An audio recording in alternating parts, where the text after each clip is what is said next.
Bismillahirrahmanirrahim. Assalamualaikum warahmatullahi wabarakatuh. Selamat pagi anak. Kembali hari ini kita akan belajar IPA, yaitu untuk kelas 9. Coba perhatikan di sini ada model-model atom ya.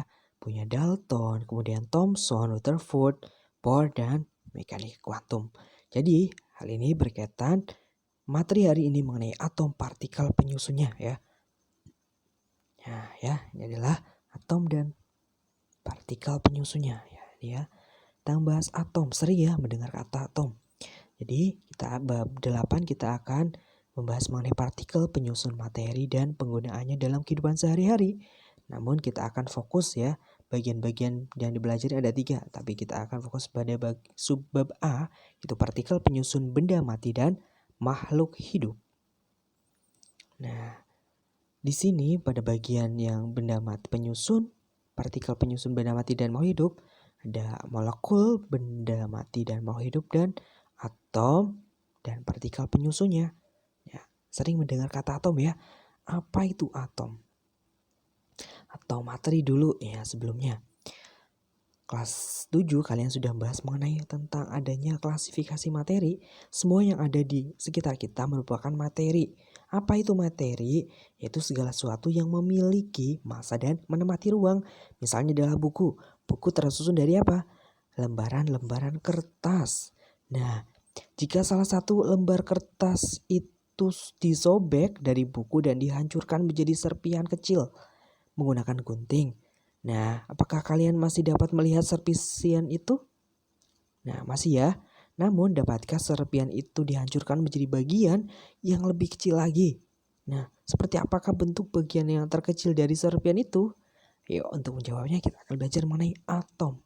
Sering mendengar kata atom? Nah, tapi bukan jajan ya. Kan ada jajanan atom namanya, tapi bukan. Partikel penyusun materi dapat berupa atom, molekul, atau ion, tapi kita akan bahas fokus di bagian atom untuk kali ini.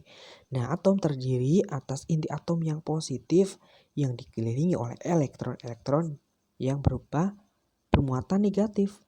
Atom merupakan partikel terkecil dari unsur yang masih mempunyai sifat yang sama dengan unsur tersebut. Ini ya, di intinya ini adalah positif. Nah, ini yang mengelilingi, ya ini yang kuning-kuning ini adalah elektron yang negatif. Model pada molekul penyusun benda dan makhluk hidup, ya materi atau bahan yang berbeda tersusun atas molekul-molekul yang berbeda sehingga atom-atomnya juga berbeda. Nah, selain adanya perbedaan molekul penyusunnya, jenis dan jumlah atom penyusun, perbedaan sifat-sifat suatu materi juga disebabkan oleh apa? Perbedaan susunan molekul materi tersebut. Contohnya di sini ada, wah ini apa ya? Pohon ketela. Kemudian di sini ada batangnya. Nah, ternyata mengandung adanya ikatan glikosida ya. Nah, ini glikogen atau glukosa yang sering mendengar ya. Nah, sini gula. Kemudian di sini ada apa Na itu? NaCl ya, pernah mendengar ya? Ada garam misalnya. Nah itu ya. Tapi kita akan fokus dulu bahas mengenai atom. Atom dan partikel penyusunnya. Nah kita akan fokus pada subatom dan nomor atom serta massa. Nomor massa ya. Ini adalah salah satu ilustrasi dari percobaan Thomson untuk menyelidiki partikel penyusun atom. Baik, kita akan bahas mengenai partikel subatom. Atom tersusun atas partikel subatom apa? Terdiri dari apa? Elektron, lambangnya E, proton itu P, dan neutron, lambangnya N kecil. Atom bermuatan netral, yaitu atom memiliki jumlah proton dan elektron yang sama banyak. Jelas ya, netral berarti dia ya udah sama. Kemudian kalau yang protonnya lebih banyak daripada elektronnya, itu disebut dengan positif ya, muatannya positif. Ingat ada kata P, berarti di sini adalah P ya, positif. Kemudian kalau elektronnya lebih banyak daripada proton, berarti negatif. Ada kata E ya, negatif elektron, proton positif. Ini muatannya positif negatif. Ini masanya. Kemudian ini penemunya ya. Ini adalah gambar ilustrasinya. Baik, kita bahas mengenai teori atom. Itu ada Dalton, Thomson, Rutherford, Niels Bohr, dan atom modern. Yuk kita bahas satu-satu mengenai Dalton. Wow, ini adalah foto ya dari tokoh Dalton, penemu. Nah, ini digambarkan oleh Dalton sebagai bola pejal ya, yang sangat kecil ya. Ini ilustrasinya itu. Yaitu atom merupakan partikel terkecil yang tidak dapat dibagi lagi. Atom terdiri atas unsur yang sama memiliki sifat massa yang sama. Sebaliknya, atom yang berbeda memiliki sifat dan massa yang berbeda pula. Senyawa adalah materi yang tersusun dari dua jenis atom atau lebih. Nah, reaksi kimia merupakan penataan ulang atom-atom sehingga tidak ada atom yang berubah sesuai ya, ada yang berubah. Nah, sesuai setelahnya reaksi. Nah, untuk reaksi kimia dan senyawa, nah nanti bab selanjutnya ya. Kita akan bahas di atom dulu. Kemudian ada Thomson ini. Ini fotonya. Nah, J.J. Thomson mengungkapkan teori atom seperti model roti kismis ya. Menurut Thomson, atom merupakan bola bermuatan positif. Ini ya. Nah, kemudian di tempat-tempat tertentu terdapat elektron-elektron yang bermuatan apa? Negatif ini ya. Nah, elektron tersebut tersebar pada bola seperti kismis pada roti.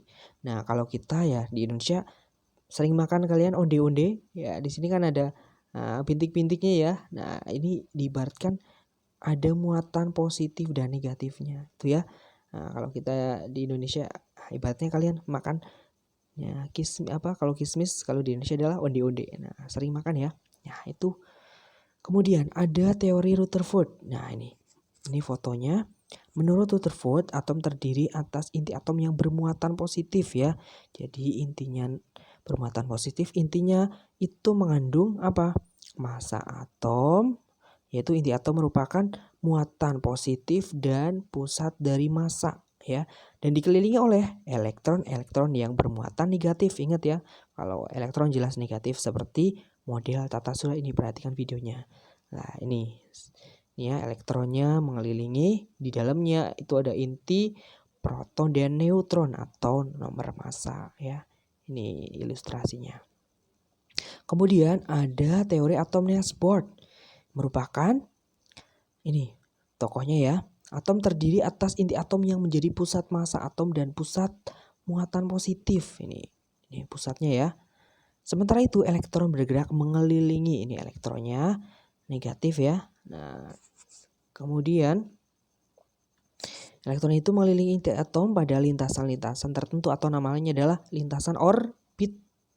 Nah, yang disebut kulit atom. Nah, kulit atom ini yang paling dekat dengan inti atom mempunyai energi paling rendah ya. Kalau semakin dekat dengan inti itu rendah. Kebalikannya, kalau yang kulit atom atau elektronnya paling jauh ya dengan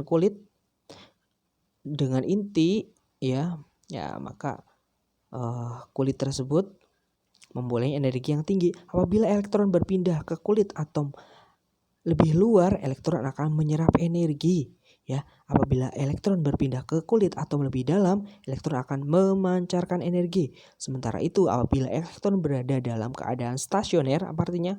Tetap ya. Nah, elektron tidak memancarkan energi. Ini adalah ya model atom dari Niels Bohr. Ya, ini ada keterangannya ya. Ada elektron, proton, neutron ya, positif, negatif itu ya.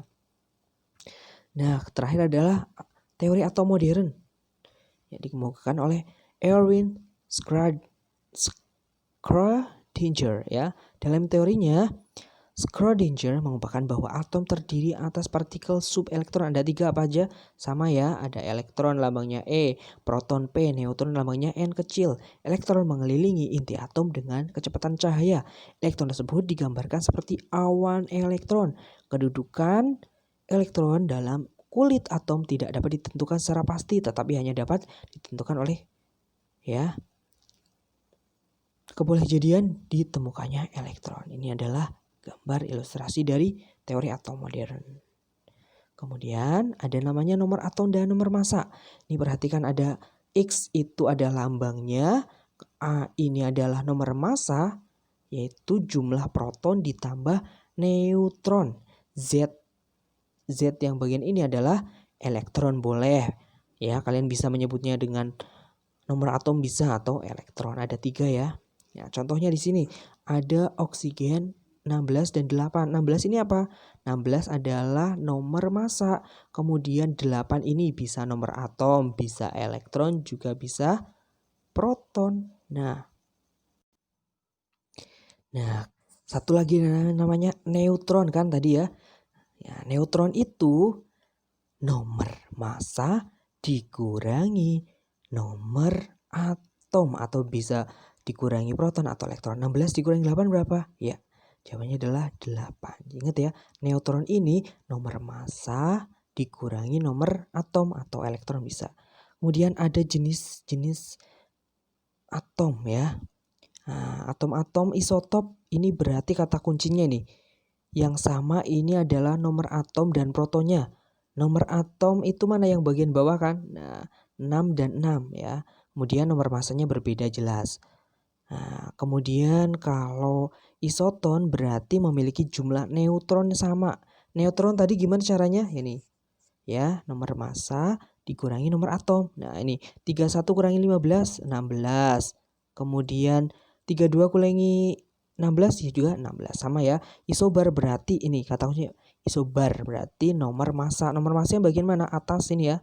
Sama-sama 24. Ya, itu adalah nah ini contohnya. Contoh dari isotop, isobar dan isoton. Ya, ini kata kuncinya. Nah, yang sama isoton itu yang jumlah neutronnya sama. Isobar berarti nomor masanya sama. Kalau isotop berarti nomor elektron atau nomor atomnya yang sama. Nah, ini juga sama ya. Kalau ini nomor atom menunjukkan jumlah proton suatu atom, misalnya atom oksigen ya, dan 8. Kemudian nomor massa jumlah proton dan neutron di dalam inti atom. Ini sama ya. Ini contoh-contohnya sama. Oke, baik. Tadi mengenai pelajaran hari mengenai partikel pada suatu atom, ini secara singkatnya ya. Nah, Demokritus, tapi tadi kita nggak dibahas ya. Kita fokus pada Dalton, teori atom Thomson, Rutherford, Bohr, dan atom yang sudah sampai sekarang. Oke, demikian tadi pelajaran nih. Terima kasih, semoga bermanfaat. Tetap semangat, jaga kesehatannya. Wassalamualaikum warahmatullahi wabarakatuh.